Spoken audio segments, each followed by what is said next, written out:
Olá, hoje nós vamos estudar funções. É importante o entendimento deste conceito para que nós possamos construir nossas regras em estruturas de dados.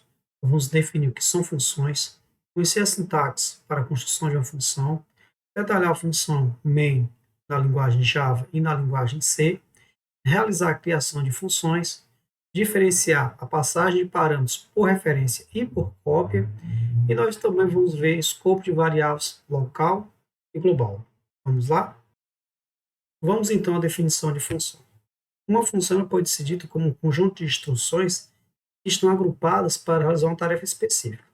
Imagine que você tem um conjunto de instruções ou procedimentos que servem para calcular o índice de massa corpórea de uma pessoa. Você pode pegar essas instruções e agrupá-las em um bloco. Este bloco ele pode ser chamado de função ou de procedimento. Se neste bloco de instruções necessariamente tem um retorno, nós dizemos que é uma função. Se este bloco de instruções ele não tem um retorno após a execução das instruções, nós dizemos então que é um procedimento. Logo, o que nós vamos construir, o que nós vamos utilizar aqui na nossa programação, na disciplina de estrutura de dados, são funções.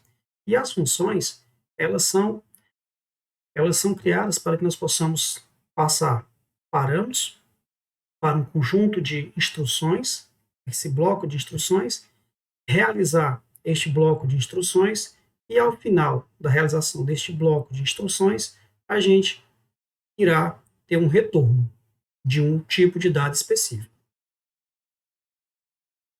A sintaxe para a construção de funções é a seguinte. Geralmente utilizamos o retorno, e aqui eu vou estar indicando o verde, o nome da função, estarei representando com a cor preta, e os parâmetros da função. Colocamos os parâmetros dentro de parênteses. O bloco de instruções ou de procedimentos serão colocados entre uma chave, abertura de uma chave e fechamento de uma chave. Então, abre chave, fecha chave, para indicar que estamos aqui início da função e aqui fim da função. Como que nós utilizamos ou na prática, como que nós fazemos? Na linguagem C, nós fazemos da seguinte maneira. Aqui nós temos um modelo para a construção de uma função, que é o retorno, o nome e os parâmetros. Um conjunto de instruções e o retorno. Início, fim. Então, nós utilizamos este protótipo, este modelo, para construirmos qualquer função.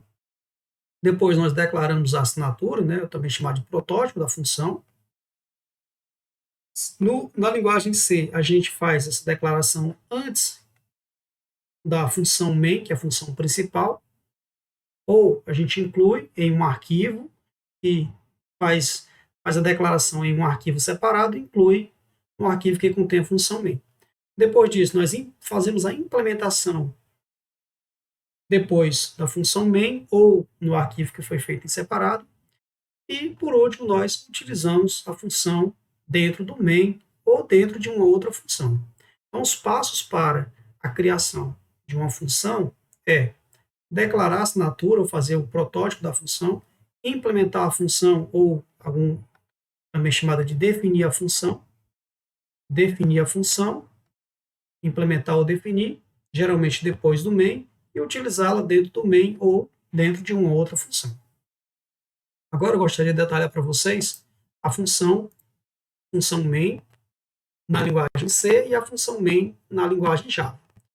Na linguagem C, a função principal que nós temos. Por que, professor, que está a função? Porque nós temos aqui, nós temos um retorno, nós temos um nome, nós temos os parâmetros da função, nós temos um bloco de instruções, nós temos o retorno, nós temos o início e nós temos o fim. Então, temos todos os elementos necessários para construir a sintaxe de uma função.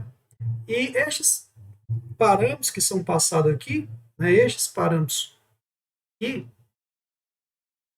da função, eles são os seguintes. No programa na linguagem C, o primeiro parâmetro é o argc, que significa count argument, ou seja, contador de argumentos. e o argo v, velos arguments, ou seja, os valores dos argumentos.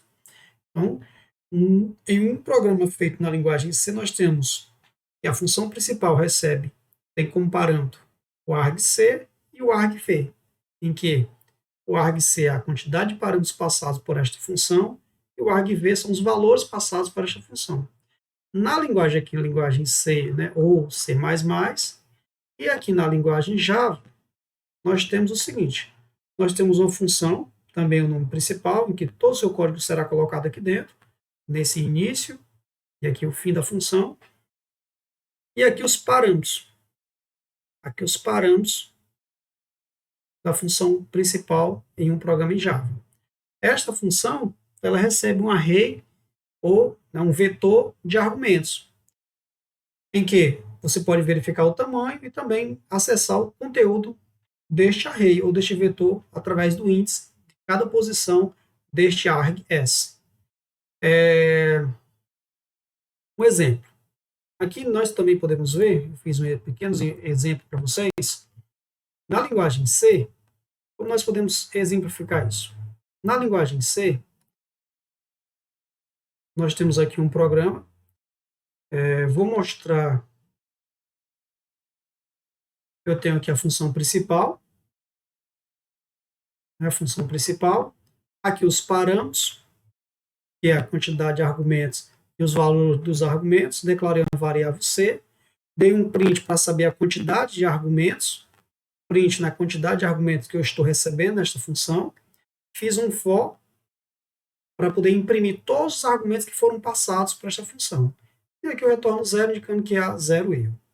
Depois que eu faço o programa, meu programa na linguagem C, eu posso compilá-lo, depois executar. Eu posso executar na própria IDE, no caso deve ser ou Visual Studio, ou posso executá-lo pelo terminal, por a linha de comando.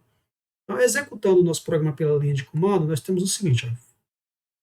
Estou aqui um exemplo que eu trouxe, em que eu fui aqui no diretório em que tem o meu executável, aqui o meu executável, e aqui os parâmetros em que eu passei.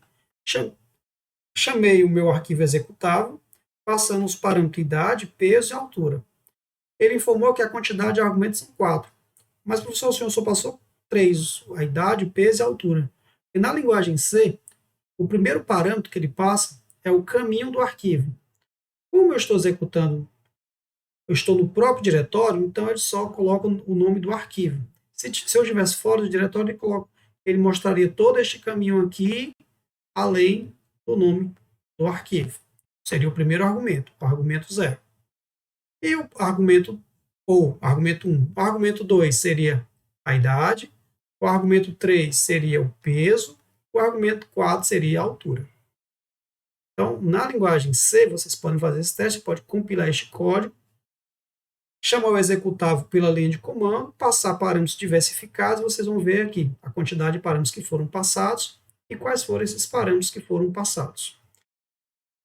Fiz também para vocês um exemplo da linguagem Java. Na linguagem Java, vocês também podem ver quais foram os parâmetros que foram passados quando o programa foi chamado pelo terminal, foi chamado pelo sistema operacional, que é a quantidade. Usei o comando system.out.println para mostrar a quantidade de argumentos.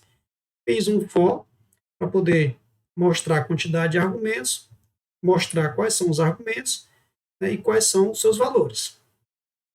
Então, aqui nós temos a exemplificação e o entendimento da sintaxe da criação de uma função, bem como o detalhamento da função main na linguagem Java e na linguagem C, C++. A passagem de parâmetros para a função pode ser feita de duas maneiras. A passagem de parâmetros por valor ou por cópia e a passagem de parâmetros por referência. Na passagem de parâmetros por valor ou também por cópia, nós dizemos o seguinte, nós dizemos que será feita uma cópia dos valores passados para a função, ou seja, nós temos uma cópia dos valores sendo passado para a função para que ela possa processar dentro do escopo dela. E um ponto importante que nós possamos lembrar é que na passagem de parâmetros por valor ou por cópia, os parâmetros não são alterados com a execução da função. Ou seja, os valores, os parâmetros antes da função e depois da execução da função são os mesmos. Eles podem até sofrer alterações internas dentro da própria função. Porém, ao finalizar a execução da função, os valores que foram passados, eles permanecem os mesmos valores. Diferente da passagem de parâmetros por referência. Na passagem de parâmetros por referência, são passados os endereços dos parâmetros, ou seja, nós podemos, uma vez que é passado a referência desta variável, possa ser que, dentro desta função, estes parâmetros eles venham ser alterados. Não necessariamente eles serão alterados, mas eles podem ser alterados. Aqui na linguagem C, eu vou exemplificar para vocês, eu vou colocar aqui um pequeno exemplo, para vocês terem uma ideia de como a gente pode perceber isso na prática. Aqui eu fiz a assinatura de uma função para calcular a área, em que o retorno desta função é um retorno do tipo float. Coloquei o nome da função como sendo calcular a área, os parâmetros da função, o parâmetro A e o parâmetro B, e aqui a nossa função main para poder a gente fazer o teste. Na função main declarei a variável número A, número B, e a variável R. O número A é atribuído o número 3, a variável número B é atribuído o número 2. Coloquei um printf para a gente poder perceber quais são os valores dessas variáveis antes da chamada da nossa função aqui, ó, calcula a área. E coloquei um outro printf para a gente ver quais são os valores dessas variáveis após a execução da nossa função, para que a gente possa constatar se realmente esses parâmetros eles irão permanecer os mesmos valores após executarmos a função. Aqui eu fiz a definição da função.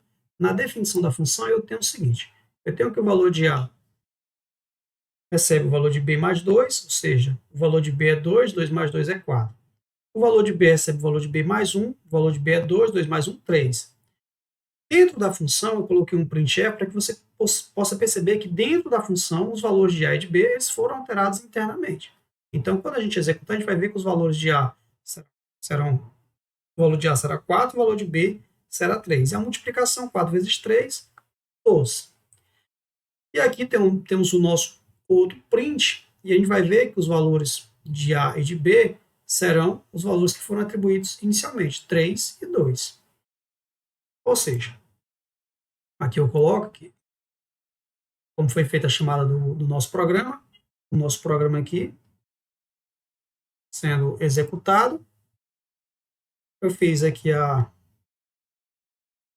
chamada do meu programa. Antes, a variável número A é 3, a variável número B é 2.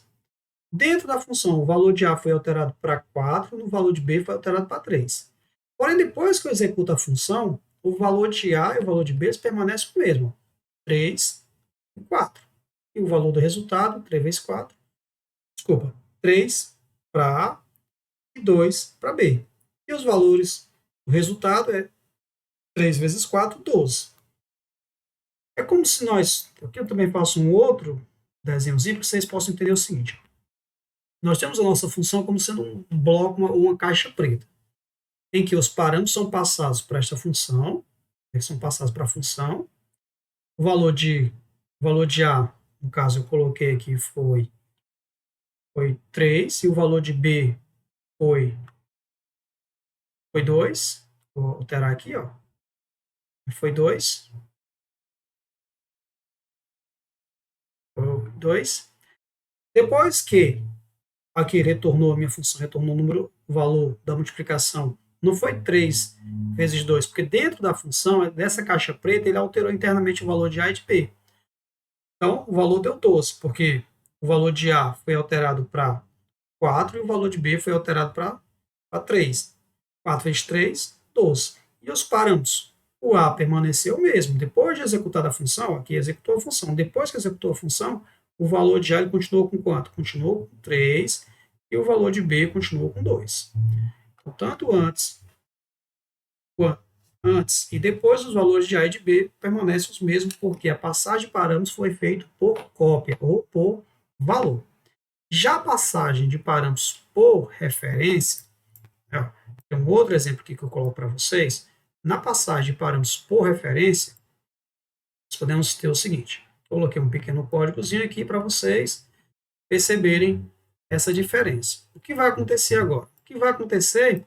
Nós temos os parâmetros 3 e 2, vou apagar aqui, 3 e 2, valores 3 e 2,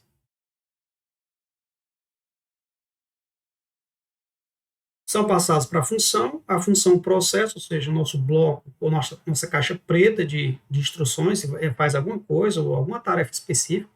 Após a execução desta função, nós temos um valor de um retorno e nós temos os parâmetros. Será que os parâmetros permanecem os mesmos, ou seja, 3 e 2, na passagem de parâmetros por referência?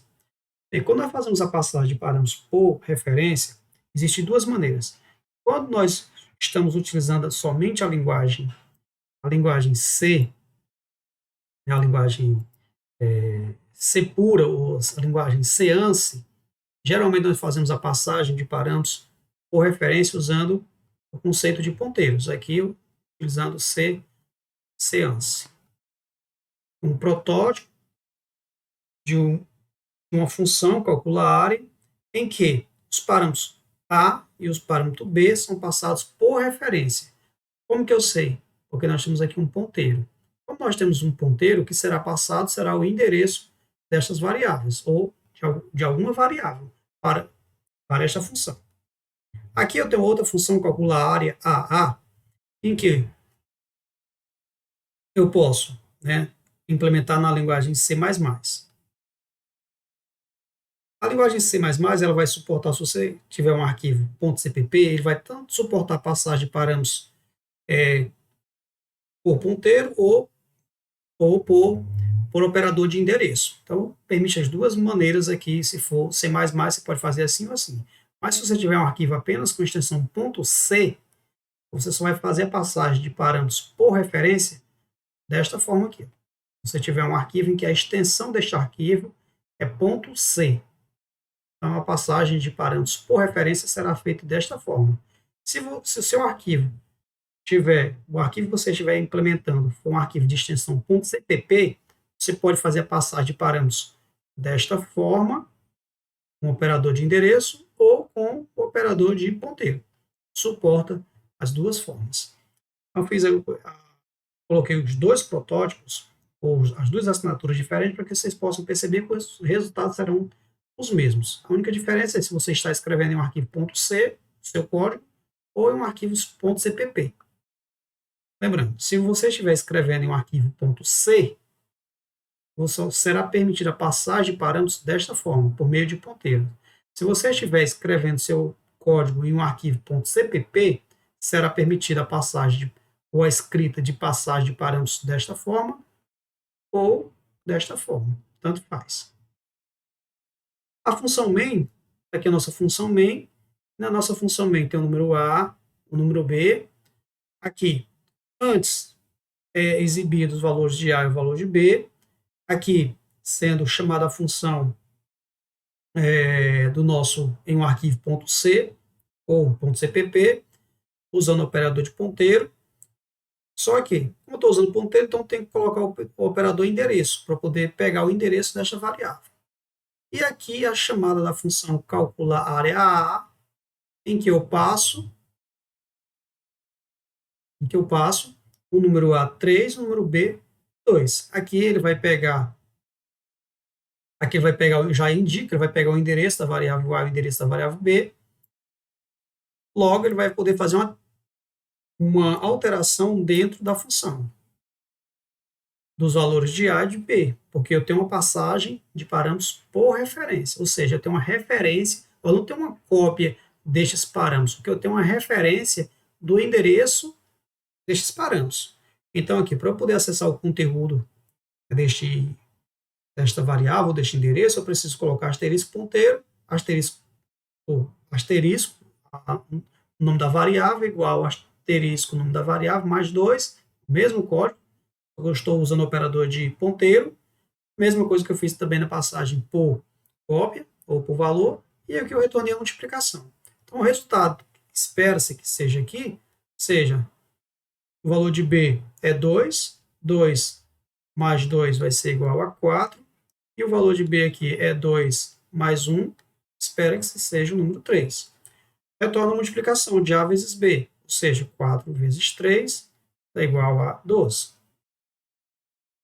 E aqui, calcular a área A, usando o operador de endereço, mesma ideia. Eu já acesso diretamente. 2 mais 2 é igual a 4.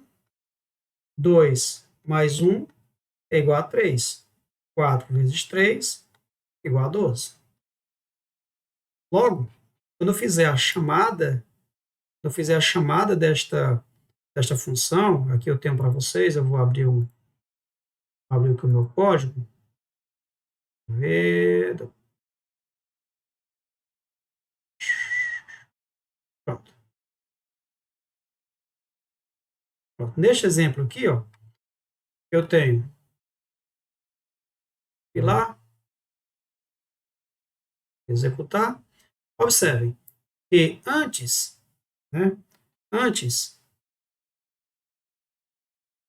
o número A tem um valor 3, o número B tem o número 2.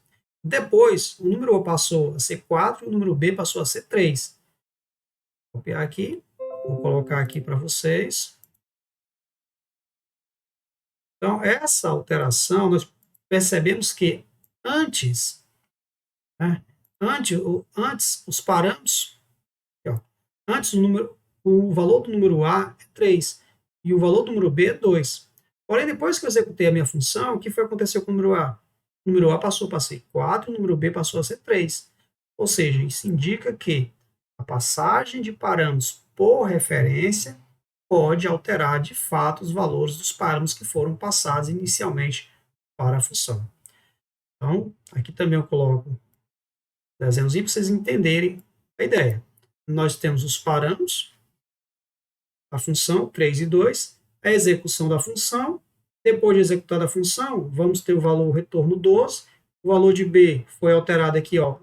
O A passou a ser 4 e o valor de B passou a ser 3. Então, são valores que nós dizemos que estão diferentes. Os valores antes e os valores depois são diferentes. Ou seja, isso indica que dentro da função houve uma alteração dos parâmetros que foram passados para a função. Seguinte, nós dizemos que uma variável, quando ela está declarada dentro de uma função, ela tem um escopo local. Como por exemplo aqui, ó. Se eu fizer aqui, dentro dessa função, colocar int c, c recebe 3. Eu digo que essa variável c, ela é uma variável local, porque ela é vista somente dentro dessa função calcular área. Agora, se eu declaro fora de qualquer função e dentro de um arquivo a variável, por exemplo, int tamanho igual a 12. Esta variável, ou esta, no caso aqui é uma variável, declarada fora de qualquer função, nós dizemos que é uma variável global. Qual é a principal característica de uma variável global? A principal característica é que essa variável ela pode ser acessada dentro de qualquer função e o valor dela pode ser alterado também dentro de qualquer função. Nós temos que ter muito cuidado ao trabalhar com variáveis globais, porque nós podemos ter funções diferentes alterando os valores desta variável. Ela pode ser alterada aqui, pode ser alterada aqui ou aqui. Então, o valor desta variável pode ser alterado por qualquer função, em qualquer parte do nosso código. Lembrando que as variáveis globais definidas neste arquivo, elas não são vistas em outro arquivo. Se você colocar um outro arquivo aqui, você precisaria incluir o arquivo que contém essa variável que foi declarada. Então, nós dizemos que o escopo de uma variável global é acessível apenas ele é acessível em qualquer função e apenas naquele arquivo ou quando você inclui o arquivo ao qual contém essa variável. Outro ponto também que gostaria de colocar para vocês é que nós podemos, nas nossas funções, passar vetores como parâmetros. Aqui um exemplo de como podemos fazer isso. Aqui eu criei um vetor pagamento dos meses, pagamento de 12 meses. Eu fiz aqui nós temos a assinatura da função gerar valores, em que o retorno aqui, ó, é void, ou seja, não retorna nada, o retorno é vazio. O nome da função é gerar valores. Os parâmetros é um vetor de valores e o valor pagamento. Tem uma variável índice, o vetor de 12 meses, chama a função gerar valores, passo o vetor gerar valores e ele vai atribuir valores a este vetor, que não foi inicializado. Passo aqui o valor, 150,80. Ele diz o pagamento do mês é para todos os meses, ele colocou o valor, no caso, o valor que foi atribuído aqui na minha função, aqui é só exibir, fez um for para exibir, e aqui o gerar valores. Nossa função gerar valores está aqui, ó, recebe o vetor e uma variável. Então, nós podemos passar vetor para uma função como parâmetro de uma função? Sim. Mesma forma. A diferença é que você não passa o tamanho dele. Né? Você passa, é como se você passasse apenas uma referência. E aí, é interessante observar que na passagem de parâmetros, de um vetor como parâmetro de uma função, sempre este vetor está sendo passado, né, por referência. Então, você precisa ter cuidado que este vetor aqui, ele pode ser alterado, é tanto que os valores são alterados, inicialmente ele não foi inicializado, e após executar a função, você vai ver que os valores deste vetor foram os valores que foram atribuídos dentro desta função. Ou seja, na maioria das vezes, ou nós temos que um vetor, quando é passado um parâmetro para uma função, este vetor, a passagem é feita por referência. Então, pessoal, nesta aula nós definimos o que são funções, conhecemos as sintaxes para a construção de uma função, detalhamos a função main na linguagem C e na linguagem Java, realizamos a criação de algumas funções, em que nós exemplificamos a passagem de parâmetros por referência e por cópia, e também vimos qual a diferença entre o escopo de uma variável C local e global. Espero que vocês tenham compreendido e a gente se encontra na próxima aula. Até mais.